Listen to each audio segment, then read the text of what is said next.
I've always been international wherever I've went, so it always felt like a part of myself. If I go to college somewhere, I want to be really involved, I want to live on campus, and so the US was a natural choice for that. Finding a network, a community of people that cared about me and my success, I think that helped me the most.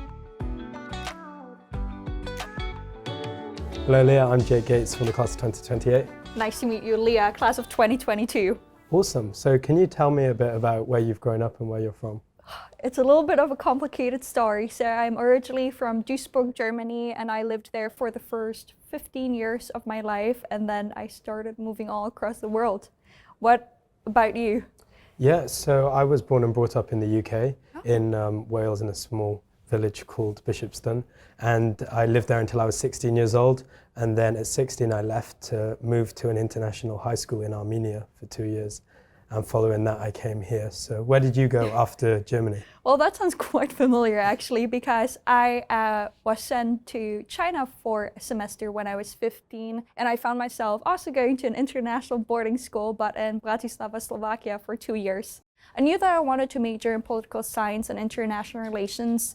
I wanted to have a residential college experience, and so I said, if I go to college somewhere, I want to be really involved, I want to live on campus, and so the US was a natural choice for that. And so truly word of mouth from other international students is what brought me to Rochester, but I ended up staying for the very big involvement on campus, student activities that truly thrive here. I love international relations theory. The political science department here is fantastic for that, and that's what ultimately led me to stay.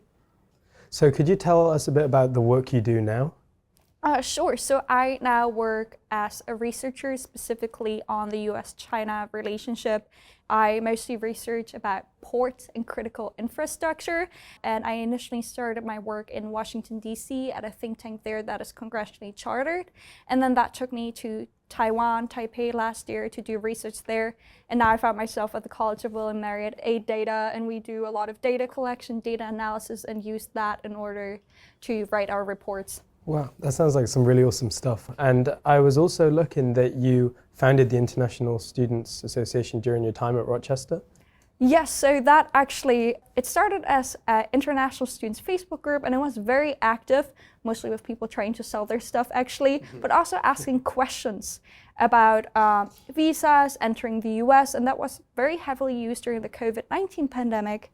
I've always been international wherever I've went, so it always felt like a part of myself that I didn't too consciously think about. So finally in 2020 or 2021, I formalized that. I worked with a group of students to create the International Students Association. Very glad to see that they're still running, thriving, so I'm very happy to see that. Awesome. I hope you're part of it too. Yeah, I'm okay, in amazing. it. I'm actually in it, yeah.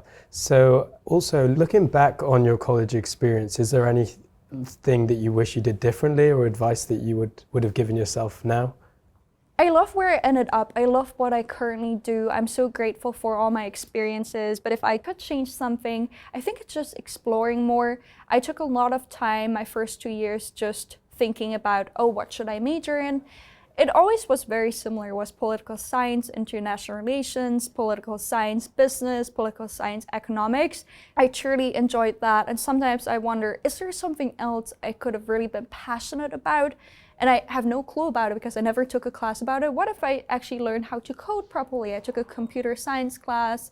I wish sometimes I would have explored the things that I didn't think I would like, or just something very random. Yeah, and I also remember seeing that you were a first-gen student coming to college. How did you find the resources at U of R useful, or is there anything you found difficult through navigating that process?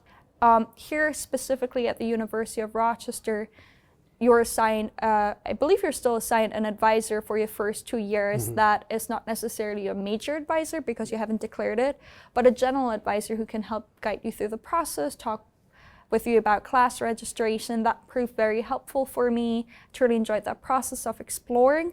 But then also, once I took a few classes, I found professors that I really liked, that I truly valued, and I relied on them to help me figure out which classes should I be taking, what should I be doing. And I think truly finding a network, a community of people that cared about me and my success, I think that helped me the most.